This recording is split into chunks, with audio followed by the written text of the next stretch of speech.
Monsieur le Président du Conseil de surveillance, Monsieur le Directeur départemental de l'ARS, Monsieur le Président de la FHF Normandie qui devrait nous rejoindre, Mesdames et Messieurs les parlementaires, Monsieur le Président de la CME, Monsieur le Doyen, Mesdames, Messieurs, chers collègues, je tiens d'abord à vous présenter à tous et à toutes, en mon nom et en celui de toute l'équipe de direction, mes vœux de bonheur, de santé et de réussite pour 2025. Cette année qui commence, je souhaite la placer sous le signe de l'engagement collectif et de l'innovation. C'est ensemble, vraiment, que nous arriverons à relever les défis et à atteindre les ambitions que nous nous fixerons pour répondre mieux encore aux besoins des patients en lien avec les autres acteurs de la santé, pour former plus de nouveaux professionnels de santé en lien avec l'UFR et pour promouvoir encore et toujours des activités de recherche et d'innovation qui écrivent la médecine de demain. Ces ambitions, je souhaite aux côtés de la CME et de la faculté de santé que nous les inscrivions ensemble dans notre futur projet d'établissement dont je vais vous parler. Mais avant cela, comme le film l'a très bien montré, je pense qu'il est important de rendre hommage à ce qui a déjà été fait avant de se projeter dans l'avenir. Et à ce titre, je tiens à saluer le travail accompli par Véronique Desjardins, qui a notamment avec le professeur Michel, président de CME, tenu la barre de ce grand navire qu'est le CHU de Rouen. Je souhaite aussi particulièrement remercier Bertrand Cazel et l'ensemble de l'équipe de direction qui a assumé l'intérim de la direction générale du CHU pendant une grande partie de l'année 2024.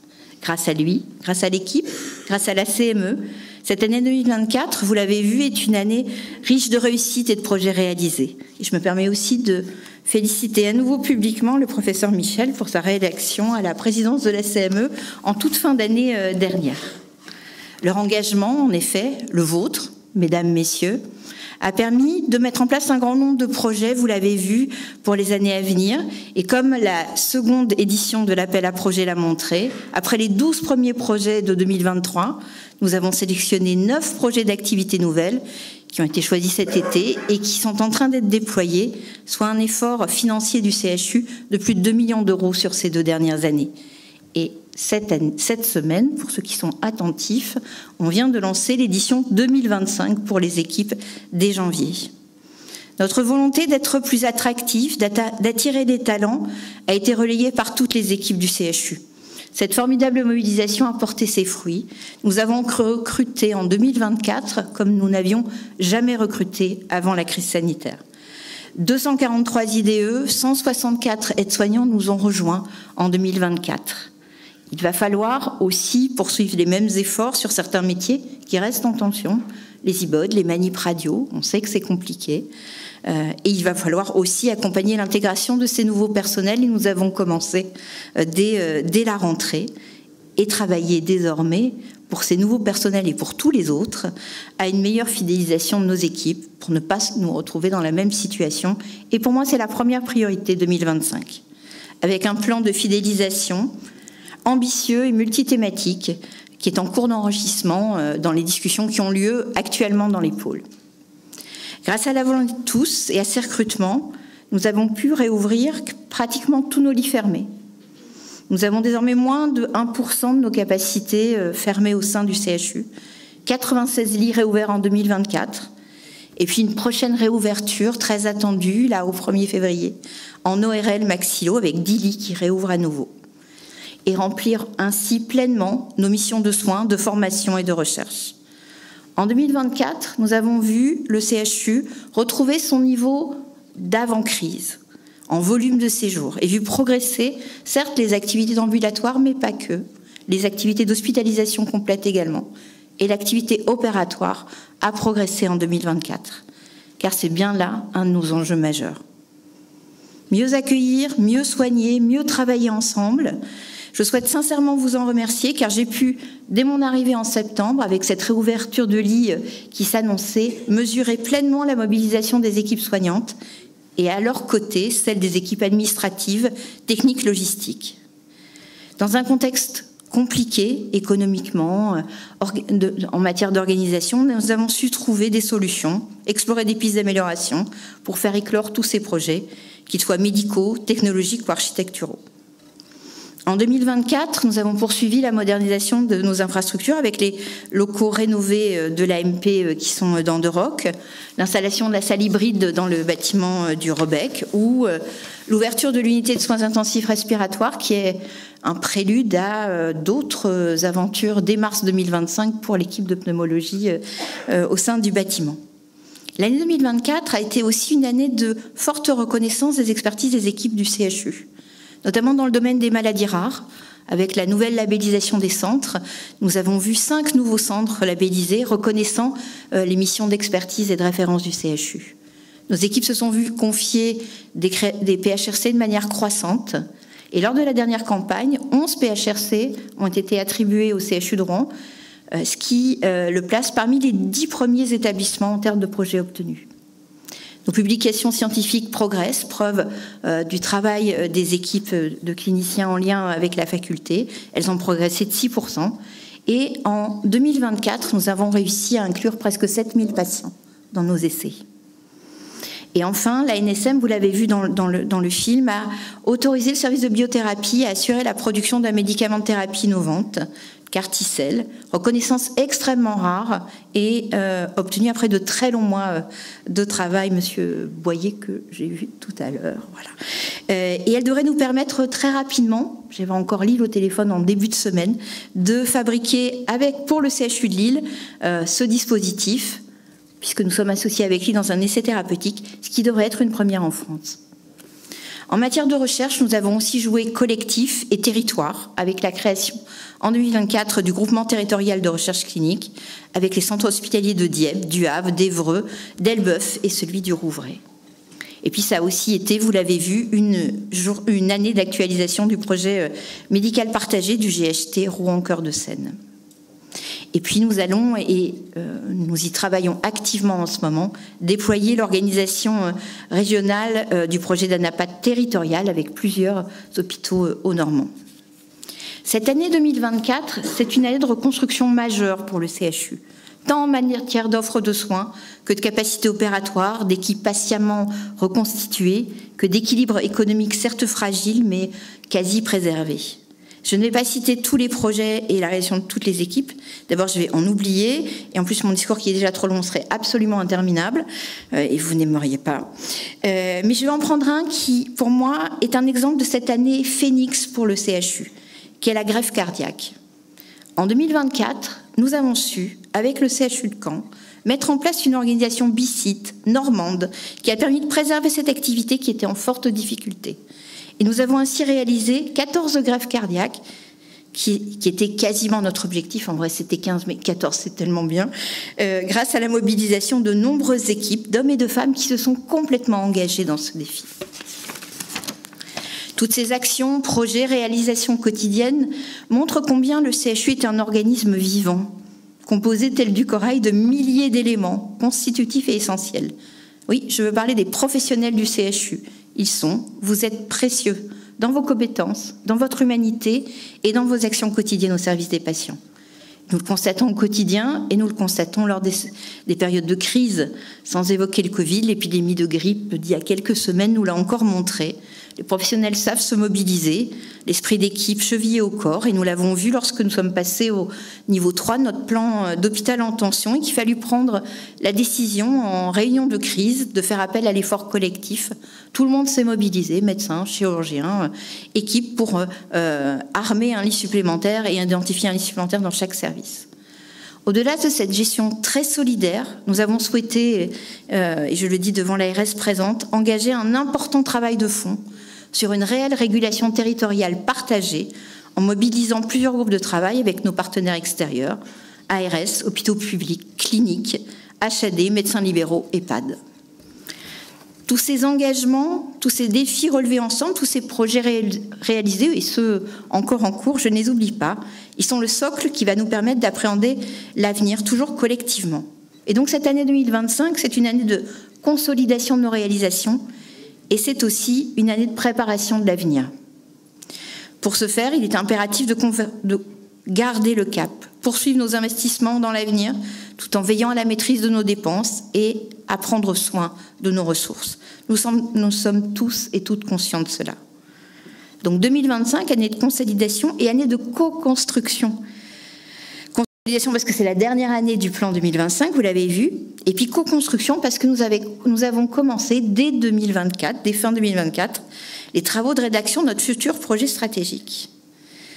À travers ce projet, nous souhaitons, je dis nous, c'est vraiment un souhait CME direction, porter notre regard non pas à 5 ans, mais à 10-15 ans, pour imaginer la santé de demain, l'hôpital du futur, un monde en mutation, marqué par des évolutions technologiques, thérapeutiques, qui sont de fait déjà à nos portes, et des évolutions organisationnelles, un modèle de soins sans doute davantage centré sur le domicile, mais une population vieillissante et donc encore plus fragile, une place accrue de la prévention et des enjeux environnementaux et écologiques omniprésents. Il est crucial pour nous de préparer nos équipes à ces transformations dans les 5 années à venir pour qu'elles puissent anticiper ces évolutions. Nous souhaitons donc construire ce projet de cette manière-là, mais aussi d'une manière un peu différente. D'habitude, quand on fait un projet, on le fait pour la structure. Là, on veut faire ce projet en tenant compte des attentes de nos équipes, de nos étudiants, mais aussi de tous ceux avec qui nous collaborons au quotidien, hôpitaux, cliniques, médecins, paramédicaux libéraux, par exemple, patients et élus. Et la cancéro, en lien étroit avec le centre Henri Becquerel, aura une place toute particulière dans ce projet. Cette feuille de route, vous l'avez compris, on va la bâtir de manière participative, en concertation. Et cette année 2025 va donc être une année décisive. On ferme une page et on ouvre et on trace un cap vers l'avenir. Une année où nous remettrons en question nos pratiques et nous poserons les bases d'un avenir collectif. C'est un vaste sujet, certes, mais passionnant, motivant, pour tous ceux et toutes celles qui voudront s'y investir, et nous offrirons une place à chacun et à chacune d'entre elles. Notre démarche s'inscrit dans une vision, celle de construire un avenir durable, humain, performant pour notre CHU. Et puis parallèlement à ces travaux de réflexion, en fait, on va vivre aussi un certain nombre de choses très tangibles et de projets très tangibles, certains attendus depuis de nombreuses années. Comme vous l'avez certainement remarqué si vous êtes rentré par l'autre entrée de l'hôpital, nous avons désormais une grue à l'entrée du bâtiment central et nos projets immobiliers connaissent un développement significatif. Les travaux de l'anneau central sont une réalité, ils ont commencé dès le début d'année et ils permettront de reconstruire un plateau technique dédié aux soins critiques, regroupant nos réanimations et en augmentant la capacité de nos soins intensifs. C'est un projet attendu depuis très longtemps par les équipes qui va devenir peu à peu réalité. C'est un investissement de 66 millions qui est porté par le CHU, l'ARS et la métropole. C'est bien sûr des travaux. Ils vont durer plus de 2 ans. Je suis certain qu'ils vont impacter notre quotidien, que nous en parlerons souvent, mais ils sont essentiels pour l'avenir. En 2024, nous avons aussi accueilli la première promotion de 4e année d'étudiants en odonto à Saint-Julien, première promotion aux Normandes, en partenariat avec la faculté, et on préparera toute l'année 2026 le bâtiment O+, qui doit permettre d'accueillir la 5e et la 6e année de cette promotion, tout en attendant la construction du nouveau bâtiment dédié à l'odonto sur le campus santé. Nous poursuivons la modernisation de nos organisations. La finalisation cette année du futur des pays, là aussi un sujet attendu de tous, dont nous avons encore débattu longuement lundi en CME, le déploiement d'OptiBlock dans d'autres blocs que le Robec, la modernisation de nos outils de pilotage, nous avons besoin de moderniser cet outil, de mieux les partager, de mieux partager l'information entre nous, et la poursuite de l'hybridation de nos organisations médicales et administratives. On est très inventif, après la DIMA et la DPP, délégation des parcours patients, je vois le professeur Roca, tout à l'heure j'ai croisé son regard, qui est co-dirigé par un trinôme médecin, administratif et soignant. Nous imaginerons de telles délégations médico-administratives autour de la prévention et d'innovation en 2025. Le CHU s'est engagé ces dernières années dans une collaboration active et équilibrée avec d'autres établissements du territoire au sein de notre GHT, mais au-delà, et notamment avec le groupe hospitalier du Havre.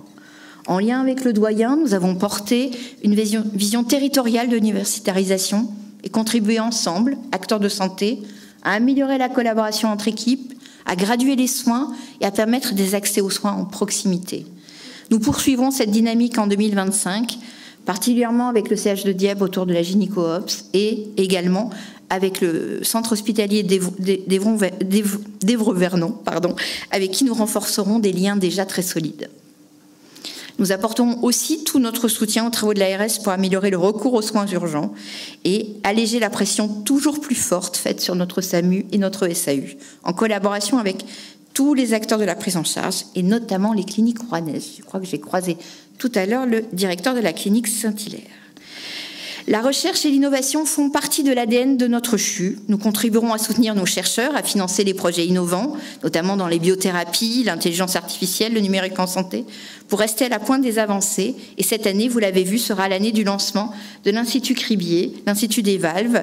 Et je me permets de prendre ce temps pour rendre hommage au professeur Cribier à quelques semaines du premier anniversaire de son décès qui a profondément marqué les équipes.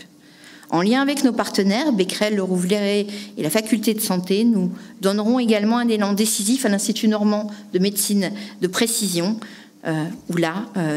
qui est la médecine du futur auquel nous voulons préparer nos équipes. Nous sommes aussi collectivement profondément convaincus de l'importance de la transition écologique. C'est un sujet qui nous concerne tous et toutes, à titre individuel et collectif. Et nous allons poursuivre notre effort dans ce domaine, notamment dans la modernisation de notre patrimoine matériel. Je vais donner un exemple très simple. Nous venons de changer les IRM. Cette fois-ci, au lieu d'acheter l'IRM entière, on a conservé les aimants et on a changé le reste autour de la machine. C'est une des démarches très pragmatiques de soutenabilité et de notre participation à cette transition écologique, avec un effort particulier sur les gaz à effet de serre, sur la gestion des déchets, sur la flotte automobile et l'intégration du développement durable dans nos projets futurs. Et en 2025, nous essaierons, grâce à un certain nombre de mesures, de réduire encore notre consommation énergétique. Et nous avons aussi, avec l'aide de la pharmacie, entamé un programme ambitieux autour de l'empreinte carbone dans les soins, puisque c'est finalement 60% de notre émission, en travaillant sur la pertinence de nos prescriptions notamment. Dans un contexte budgétaire difficile, nous veillerons également à respecter la trajectoire financière du CHU afin de réaliser nos projets futurs et de prolonger l'élan actuel qu'il connaît. Une fois encore, je tiens à souligner que ces projets ambitieux ne sauraient être réalisés sans l'engagement et la passion de chacun et de chacune d'entre vous. C'est grâce à votre investissement constant au service des patients, grâce à nos valeurs de service public que nous tirons cette force collective. En 2025, nous continuerons à valoriser votre expertise et à renforcer la cohésion au sein de l'équipe CHU de Rouen. 2025 sera donc une année de transformation profonde, mais aussi d'opportunités, et ensemble nous relèverons ces défis qui se présentent en essayant de mettre ensemble des solutions innovantes pour améliorer les soins, la qualité de vie et l'impact sur notre environnement. Je vous souhaite à tous et à tous à nouveau une excellente année 2025, riche de succès professionnel mais aussi personnel, et je vous remercie sincèrement pour votre implication et votre professionnalisme. Puisque le micro m'est donné, je profite aussi pour partager avec vous le plaisir et la fierté que j'ai à travailler depuis maintenant 4 mois avec vous et pour vous au sein du CHU. Ensemble, nous avons une belle année 2025 à écrire, et donc je vous présente mes meilleurs vœux pour 2025.